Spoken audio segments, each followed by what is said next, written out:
Bom, acho que a primeira coisa que vem à cabeça quando a gente pensa em um perfil dominante no escritório é aquele estereótipo clássico do chefe implacável, sabe? Uhum.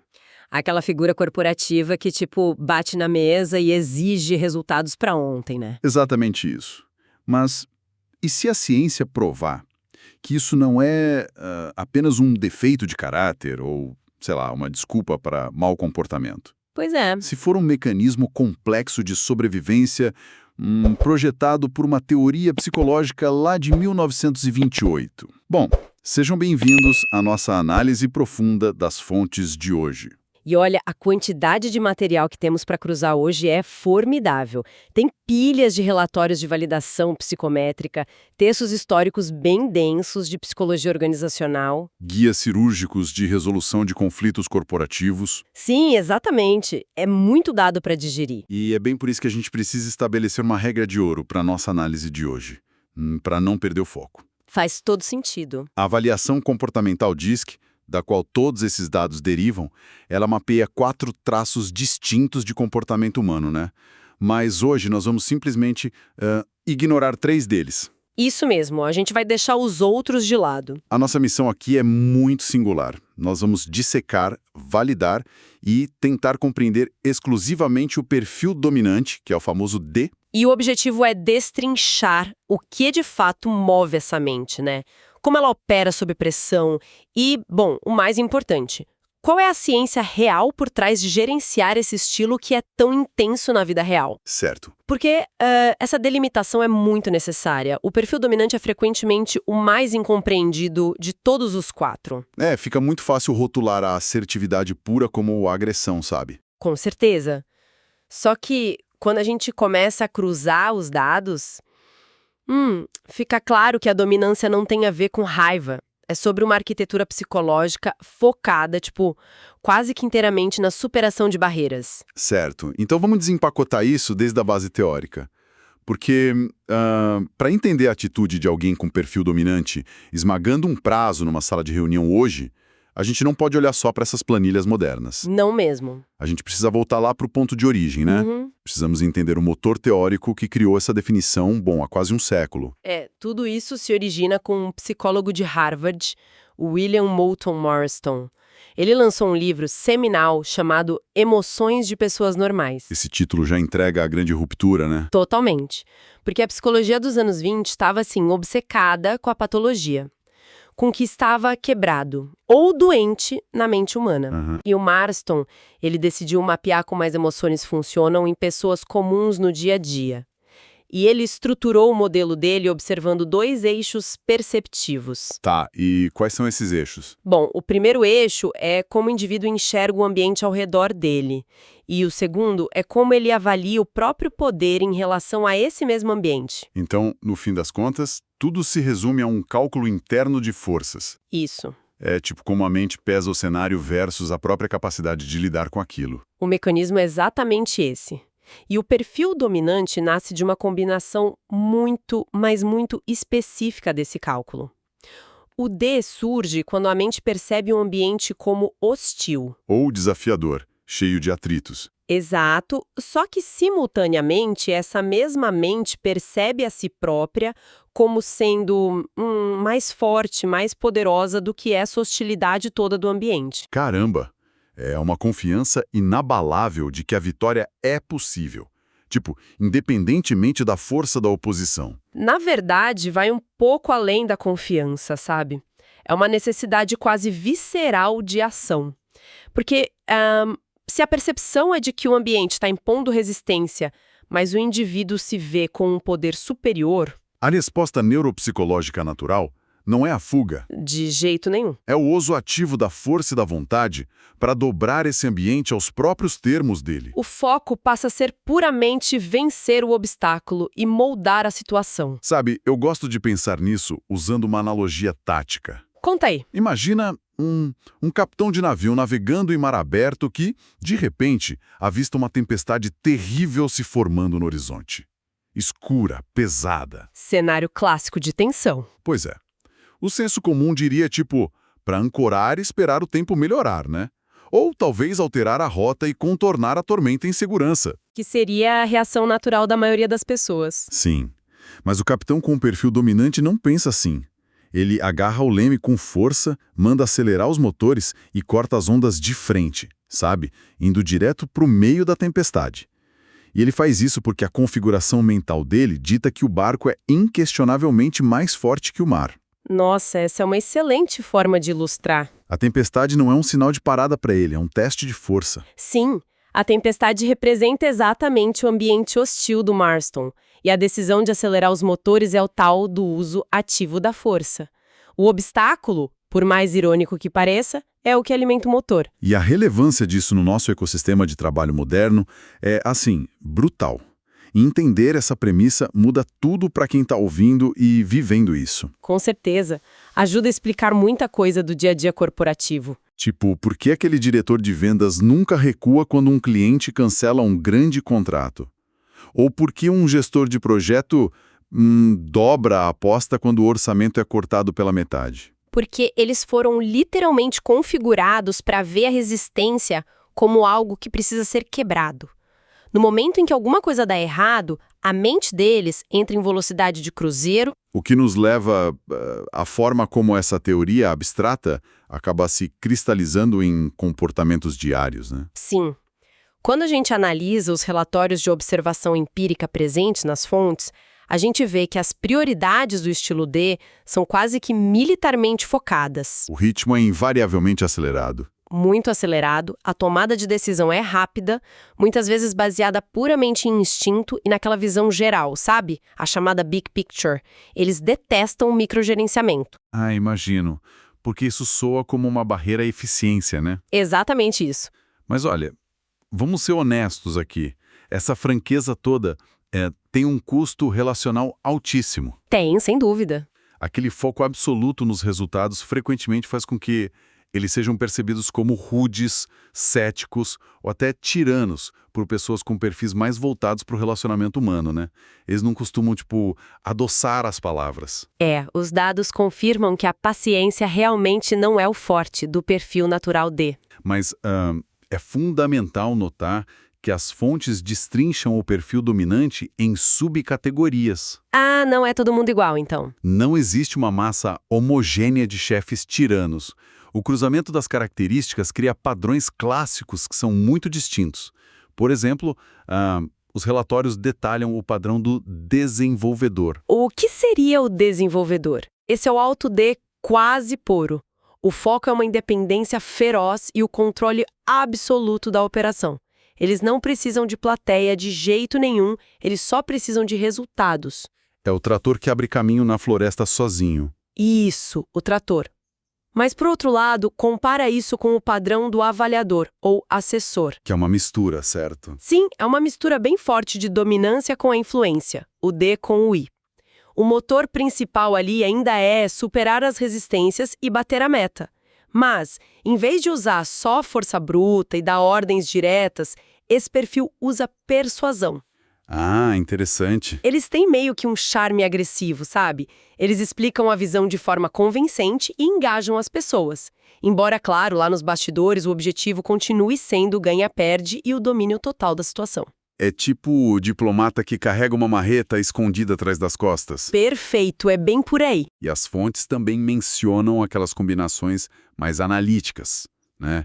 O dominante com fator de conformidade. Exatamente. Padrões como o produtor e o criativo, que são essas combinações do D com o C.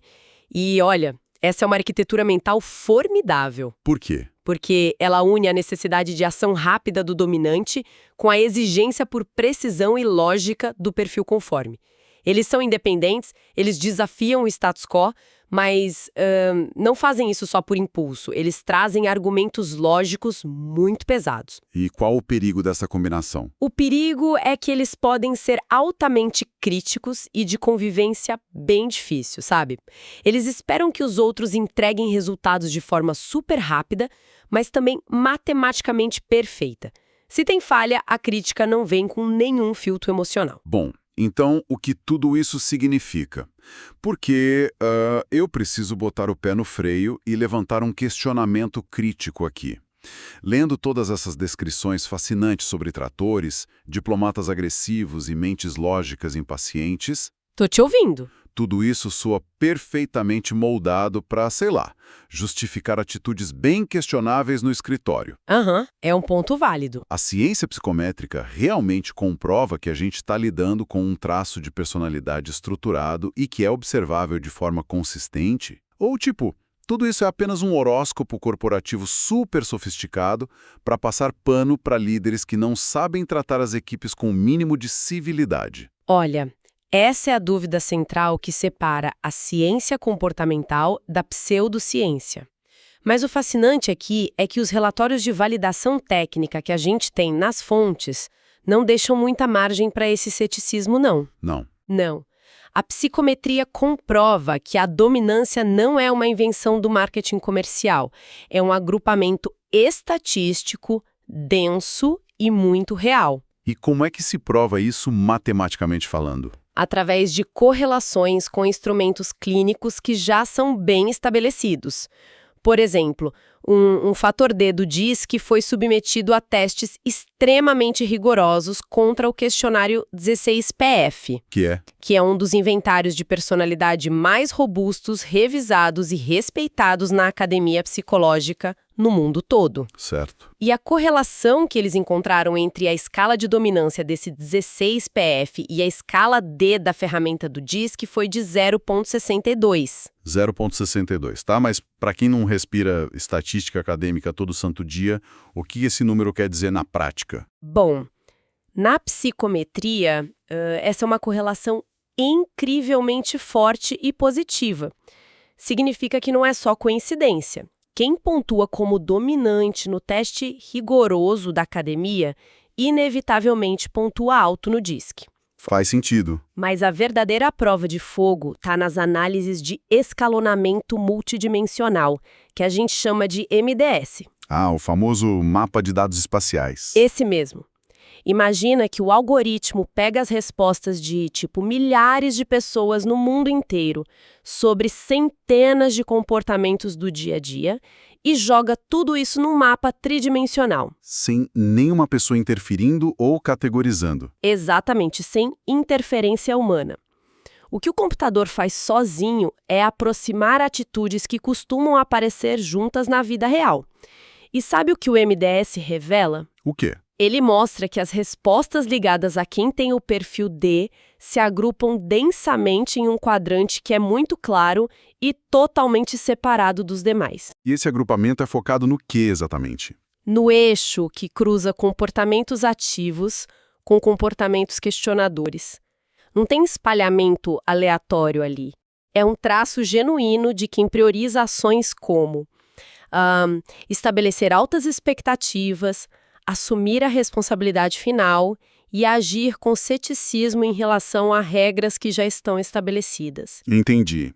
Então, a matemática prova que é um modus operandi real da mente humana, e não só um rótulo inventado pelo RH. Bom, se a matemática e os algoritmos espaciais nos provam que esses indivíduos são estruturalmente desenhados para agir e questionar o ambiente, aqui é onde a coisa fica realmente interessante. O que acontece quando a tal da resistência não é um problema abstrato de logística, mas sim uma pessoa sentada do outro lado da mesa de reunião? Aí a gente entra no caldeirão puro corporativo, né? A resolução de conflitos. Exatamente. Como o D lida com isso? Porque eles não operam com aquele mesmo instinto de preservação social que a maioria de nós tem. Sim. Enquanto outros perfis recuam de discussões para manter a paz ou, sei lá, a harmonia do escritório, o dominante avança na direção do atrito. Perfeito. Eles confrontam problemas incômodos de frente e muitas vezes eles quebram o protocolo social sem nem pensar duas vezes. É a tempestade no radar da nossa analogia. Eles apenas aceleram os motores e cortam as ondas. Essa conexão é perfeita. Para eles, o conflito é literalmente o ambiente hostil do Marston se manifestando na vida real. E o objetivo não é chegar num consenso caloroso onde todo mundo sai sorrindo e se abraçando. É o ganha-perde, né? Exatamente, é o ganha-perde. Eles precisam vencer a discussão para estabilizar a percepção de que eles têm o controle da situação. As fontes sobre o conflito produtivo são claríssimas sobre o medo oculto do perfil D. E qual é esse medo? Porque eles não parecem ter medo de nada. Olha, o maior terror deles durante um atrito não é magoar os sentimentos de alguém. O pavor deles é parecerem fracos, vulneráveis ou permitir que alguém tire vantagem daquela situação. Nossa. Então, debater com um dominante no escritório é praticamente jogar uma partida de xadrez, mas com aquele relógio de tempo curtíssimo do lado do tabuleiro. É speed chess total. Sim, é uma ótima comparação. Porque se o oponente faz movimentos rápidos, lógicos e justificados na busca pelo checkmate, o perfil dominante respeita. Ele gosta do jogo. Com certeza. Mas se o oponente começa a hesitar, tipo fazer rodeio para dar uma notícia ruim ou encher linguiça para não ferir egos, o relógio zera no meio da jogada. O tempo acaba, a paciência evapora e eles perdem o respeito técnico pela pessoa quase que instantaneamente. Sabe que a comparação com um relógio de xadrez é a melhor forma de explicar a falta de paciência deles. Eles processam o excesso de emoção ou a falta de objetividade como uma ineficiência tática. Como se a pessoa não soubesse jogar. Exato. Mas a gente precisa separar muito bem aqui o comportamento que é saudável do comportamento adoecido. Certo, porque tem diferença. Muita. Um D que é maduro e saudável no meio de um conflito é uma peça extremamente valiosa para qualquer empresa. Eles vão direto na raiz do problema, eles debatem sem levar para o lado pessoal e, o melhor, não guardam rancor no dia seguinte. Uma vez que o problema tático foi resolvido, o ressentimento evapora. Mas e quando o tal do relógio quebra? Digo, qual é a anatomia do perfil D quando ele não é saudável? O lado sombrio surge quando a necessidade de controle supera completamente a lógica. O D não saudável demonstra uma insensibilidade que chega a ser brutal. A impaciência vira agressividade crônica, então. Isso.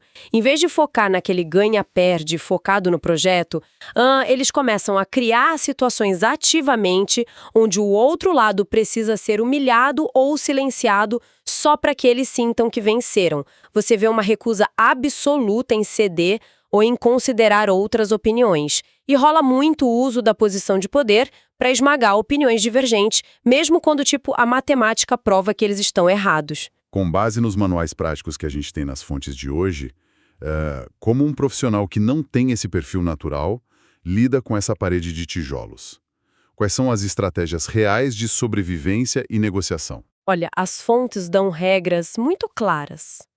A principal recomendação tática é: vá direto ao ponto e, por favor, elimine os filtros emocionais. Nada de choradeira. Nada. Ao entrar em conflito com o D, a sua munição tem que ser estritamente baseada em fatos, cronogramas e resultados que foram projetados. Então, apelos emocionais do tipo, a equipe se sentiu chateada com a sua decisão. E isso geralmente sai pela culatra. Porque o D processa isso como irrelevante para a resolução do obstáculo atual.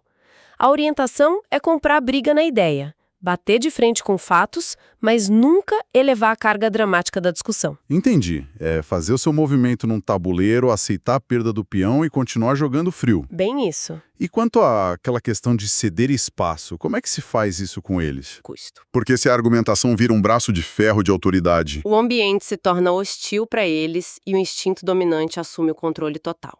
Em vez de tentar impor a sua solução de cima para baixo, a tática mais inteligente é desenhar opções lógicas e oferecer a escolha final a eles. Eu compreendo. Ao dar a escolha de tipo plano A ou plano B, Você acaba alimentando aquela necessidade primária deles de controlar o ambiente. Eles não estão recebendo ordens, eles sentem que estão tomando a decisão estratégica final. Exato. É o verdadeiro botão de descompressão da mente dominante. É como você consegue satisfazer a necessidade estrutural de controle deles, sem precisar comprar uma briga de ego. O que nos empurra para uma reflexão inevitável sobre a macroestrutura das empresas de hoje em dia, né? Como assim? Bom, se a gente olhar para a savana corporativa moderna, com aquelas margens apertadas, pressões malucas por trimestre, inovações disruptivas quase diárias e a exigência constante por decisões instantâneas, fica escancarado que o mercado de trabalho atual é um habitat desenhado, quase que sob medida, para o perfil dominante prosperar. E dominar, literalmente. Os sistemas de recompensa corporativos, eles valorizam a velocidade e a franqueza implacável muito mais do que a análise detalhada e paciente, infelizmente. Mas aqui reside o maior dilema e o ponto mais crítico das nossas fontes quando a gente entra na parte de saúde mental nas organizações. É a parte mais pesada da leitura. O que acontece quando essa mesma cultura impõe a postura dominadora, de ritmo hiperacelerado e focada unicamente no resultado agressivo sobre profissionais cuja biologia psicológica simplesmente não foi construída assim? Pois é. Essa discrepância é onde a teoria do DISC migra de uma simples ferramenta de comunicação para um verdadeiro mecanismo de intervenção clínica dentro do RH. Os relatórios abordam de forma bem profunda a dicotomia entre o perfil natural e o perfil adaptado. Dá um contexto rápido sobre a diferença dos dois para os nossos dados. Claro. O perfil natural é o estado de menor resistência de uma pessoa. É como o cérebro dela resolve problemas de pijama no domingo de manhã na paz e sem cobranças, sabe? É o estado de energia base do indivíduo. Exato. Já o perfil adaptado é a máscara de sobrevivência corporativa. É aquele ajuste que a pessoa faz de forma consciente ou não, porque ela percebe que o ambiente de trabalho atual só vai recompensar os comportamentos de alta dominância. E é aqui que os estudos de adequação pessoa-ambiente, que a literatura chama de PE-FIT, levantam bandeiras vermelhas assim gigantescas. Porque forçar um ajuste drástico desse todos os dias cobra um preço físico e cognitivo pesadíssimo, certo? Um preço devastador, na verdade. Vamos imaginar um indivíduo cujo perfil natural seja um C, de conformidade. Que é alguém que necessita de tempo para validar dados, minimizar riscos. Ou até um perfil S, de estabilidade, que é biologicamente programado para buscar harmonia no grupo e construir rotinas que sejam previsíveis. Se uma empresa pega essa pessoa, joga ela numa liderança de altíssima pressão e exige que ela atue como um D por 10 horas seguidas por dia, confrontando as pessoas agressivamente, tomando decisões milionárias sem tempo para ler os relatórios de risco, focando estritamente em metas implacáveis. E isso é uma violência com a mente da pessoa. Nossa, é como colocar um engenheiro super minucioso para comandar um batalhão de choque no meio da madrugada. Ele pode até conseguir fazer o trabalho por pura força de vontade e disciplina por um tempo, mas a estrutura mental vai ceder. E os dados mostram que isso é totalmente insustentável. O estresse que é gerado por essa dissonância prolongada entre quem a pessoa realmente é e o personagem D que ela precisa interpretar para sobreviver na empresa, isso consome uma quantidade absurda de energia cognitiva. E esse esgotamento é um preditor científico claro e quantificável de burnout profundo. Caramba! As ferramentas do DISC não servem só para mapear onde os talentos se encaixam para produzir mais. Elas servem primariamente para proteger as pessoas de ambientes que exigem adaptações tóxicas às naturezas delas. Se a gestão ignora isso, o custo não é apenas um incômodo ali na comunicação da equipe, é a falência real da saúde mental do talento. É uma constatação muito dura sobre a forma como a gente tem moldado os líderes hoje em dia. E olha, a nossa jornada de hoje foi um mergulho formidável na mecânica humana. Foi incrível revisar tudo isso. A gente partiu lá da genialidade do Marston em 1928, detalhando aquele cálculo interno de quem vê o ambiente como um adversário a ser batido. Vimos como a mente dominante assume formas super variadas, desde o diplomata implacável até o engenheiro impaciente. Sem esquecer que comprovamos pela matemática do escalonamento multidimensional espacial que estamos falando de atitudes ativas cientificamente agrupadas, né? Não de mitos de escritório. Exato. Nós exploramos aquelas táticas de xadrez acelerado que são necessárias para neutralizar os conflitos sem entrar em guerras cegas de ego. E, finalmente, tocamos no nervo exposto do estresse ocupacional, do perigo que mora em exigir que todo mundo haja como capitães impiedosos que ignoram as tempestades até que o cansaço mental simplesmente afunde toda a tripulação. O que, curiosamente, deixa uma lacuna analítica perigosa e muito real pairando sobre o mercado como um todo, sabe? Uma pergunta para a gente pensar a longo prazo. Qual seria? Se essa pressão sistemática continuar, se a nossa cultura corporativa continuar recompensando apenas os perfis que são capazes de exibir uma dominância cortante, promovendo a velocidade em detrimento absoluto do cuidado com as pessoas e com o processo, será que as grandes empresas não estão ativamente filtrando e expulsando as pessoas mais metódicas, cautelosas e analíticas? Nossa. Pessoas que seriam, ironicamente, as únicas com a paciência necessária para identificar uma falha estrutural antes que a empresa inteira colapse lá no futuro? E essa é uma reflexão, assim, monumental. Porque quando a velocidade e o choque viram as únicas virtudes aceitáveis no leme do navio corporativo, quem é que sobra para ir até os porões, sem holofote nenhum, apenas para verificar se o casco não está rachando no meio da tempestade? Fica esse questionamento para a reflexão de todos que mergulharam nesse tema conosco hoje. Até a nossa próxima análise profunda.